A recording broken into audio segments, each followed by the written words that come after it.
The conservation movement succeeded in encouraging President Eisenhower to federally protect almost 9 million acres. And it was named the Arctic National Wildlife Range. And then by the 80s, the conservation movement kept pushing for greater protections of the Arctic Refuge, or the Arctic National Wildlife Range. And this was super important because oil had been discovered since then, and there really was kind of an intensified speculation as to the oil reserves in the Arctic Refuge.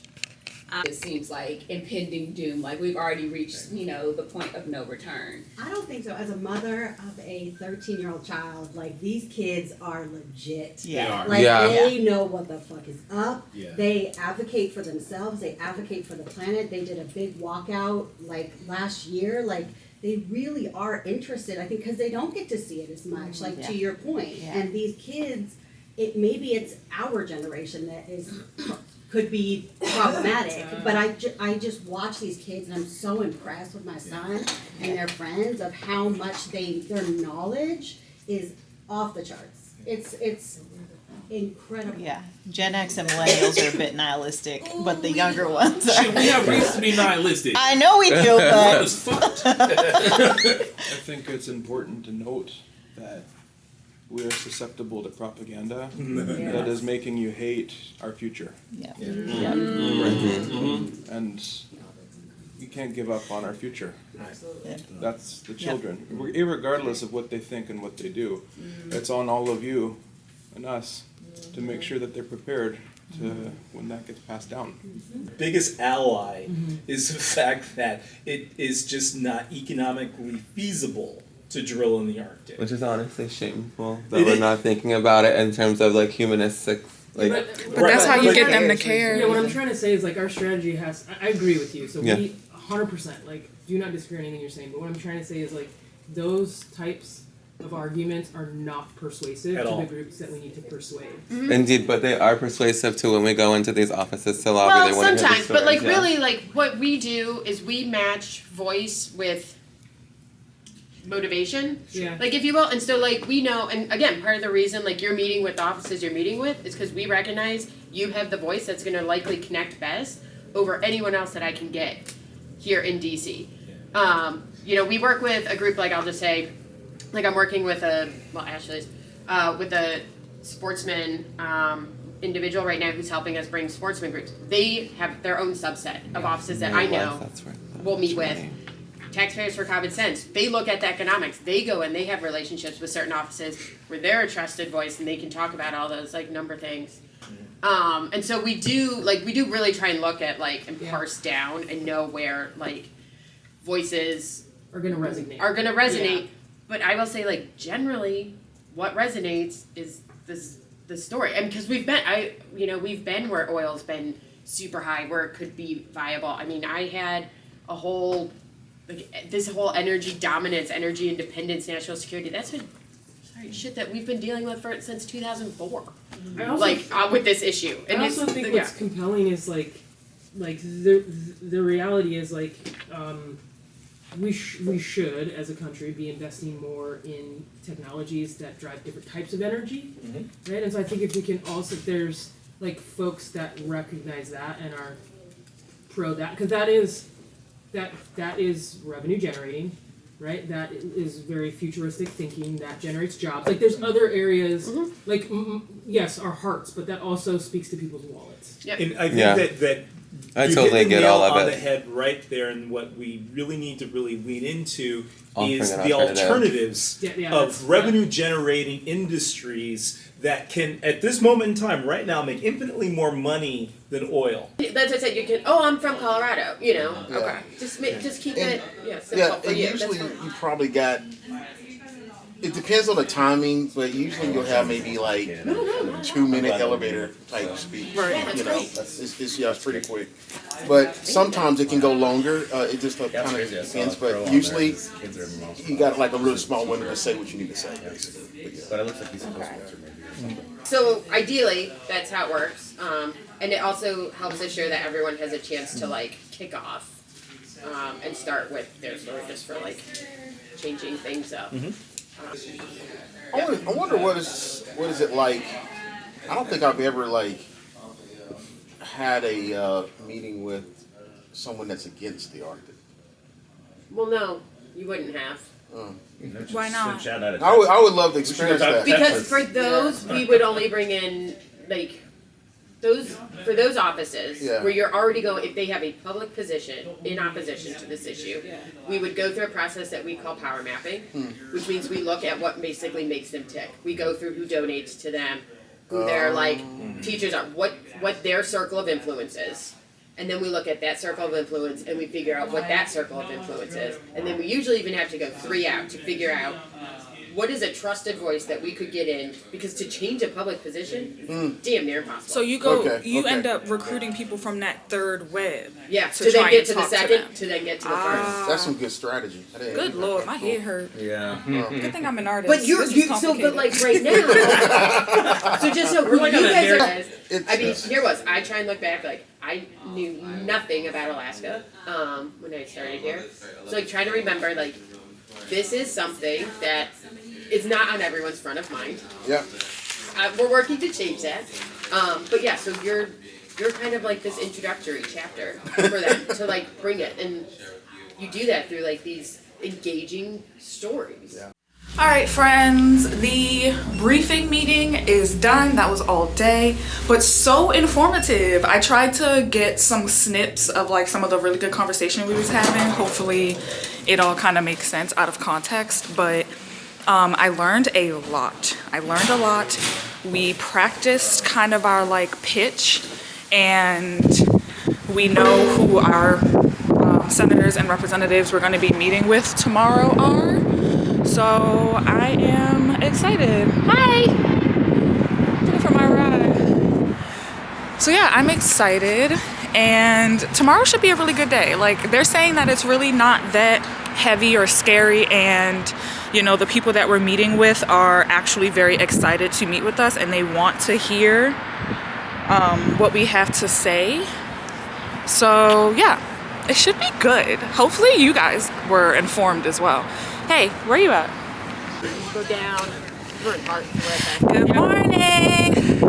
Hopefully you can hear me because it's kind of windy. Yep. But we're walking over to the Capitol. Here's my group. Say hi.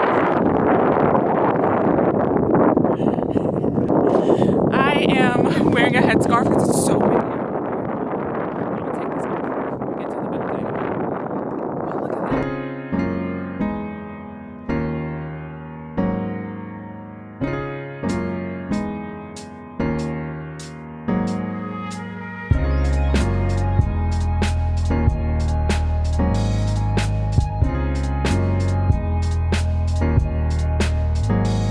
Let's go. And like divert.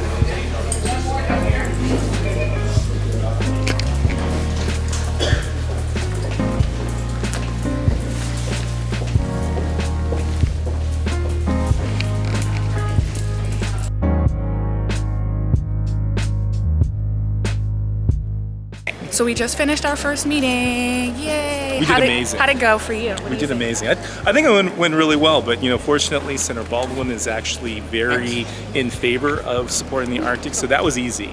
It's not very often that we have much opposition to the things we're talking about, Right. But this is definitely a person who's in our favor. I love that. It was great, yeah. I think we all said what we need to say. It was very concise. We were very professional. No one stumbled or forgot what they wanted to say. So, heck yeah. Quite the win. This building is massive. Look at that. You don't want like Look at this big thing right here. Yay. Okay, this feels easy. I'm like, am I a lobbyist? Wait a minute. So now we are headed over to our next meeting in the Senate building, I think. No, the House of Representatives building. We just left the Senate building. I think we're the only group who will be running back and forth between the buildings today, but I don't mind because it's really pretty out here. We just missed the cherry blossoms apparently, But I was up in Baltimore last night and they still had cherry blossoms and it was really pretty. So I got to see at least some of them. But wow, it's just so pretty out here.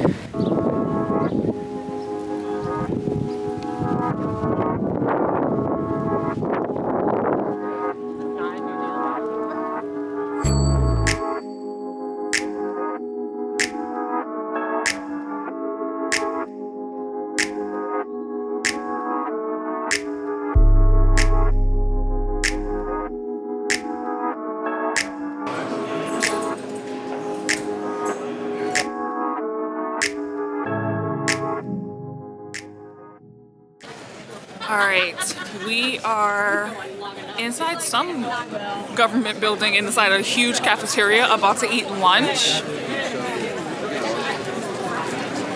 It's so cold outside, you guys. Like, the wind is insane, but I'm really happy to be in here. It's so much warmer. I highly doubt we'll be able to find a table. Like, it's so packed in here. Okay, there's nothing bad. There's nothing.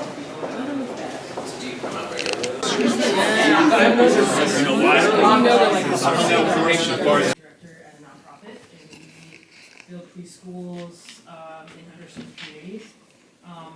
Oregon's holds a special place in my heart. Both of my children were born there, and my wife did her undergrad at PSU.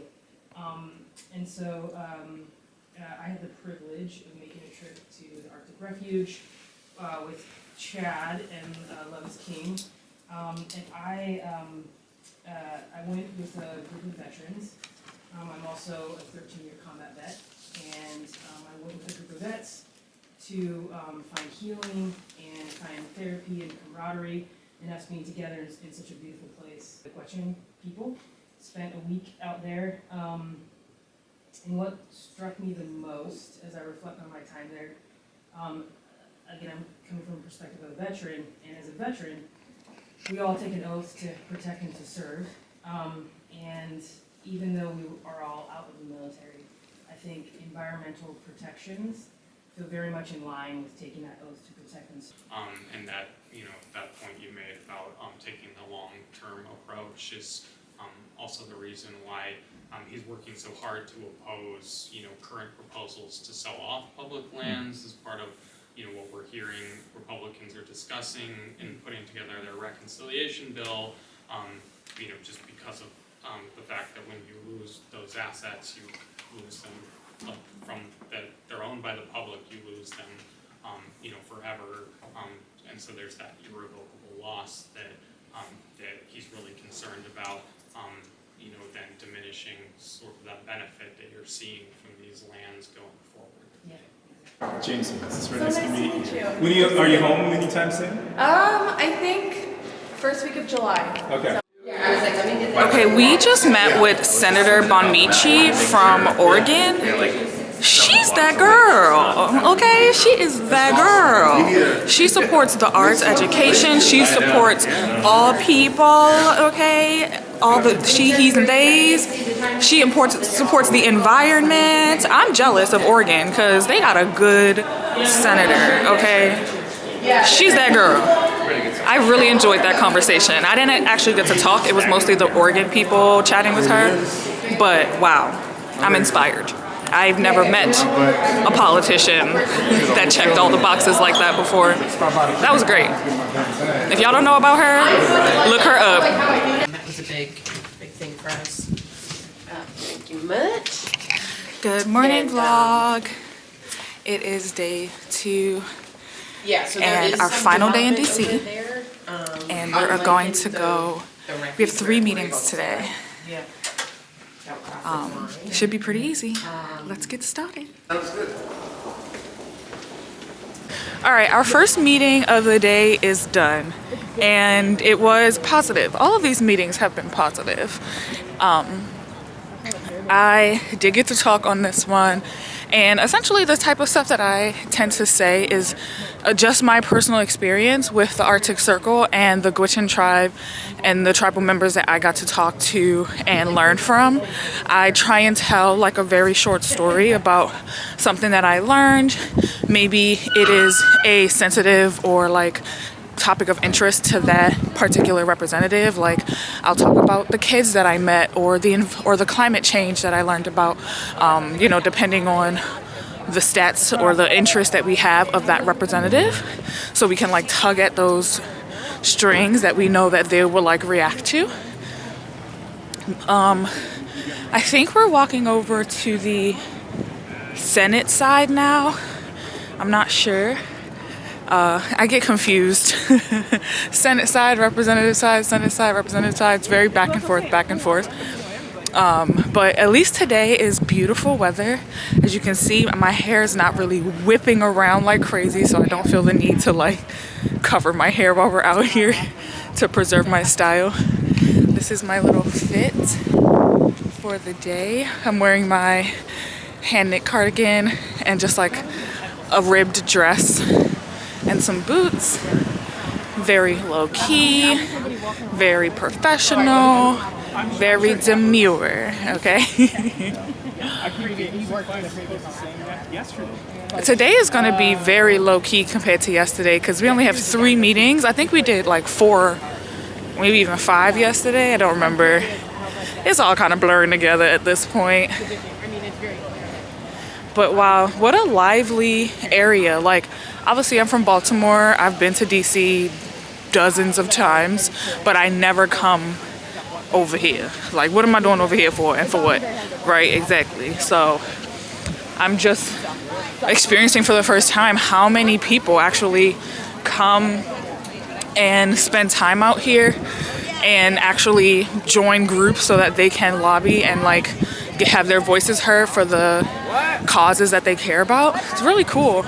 There's children, like groups of school kids, all of that. It's pretty cool.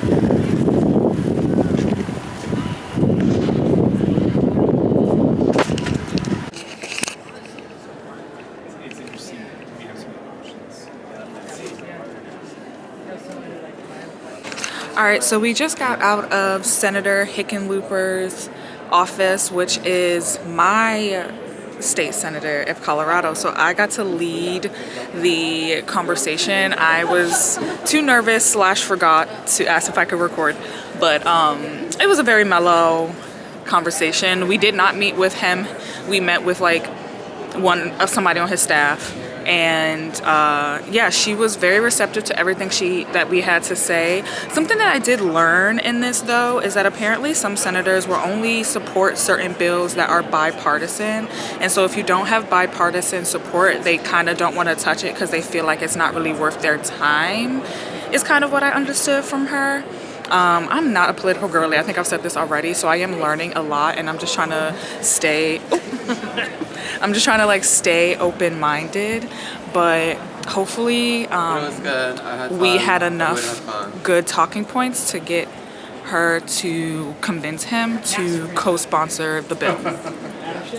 The bill which is the Arctic Wildlife Refuge bill to help protect and like deem it as a wilderness area so that they can stop trying to put it up for lease for businesses to buy and destroy. You feel me? That's marble, y'all. This is a marble. That's marble. It's pretty cool. Yeah.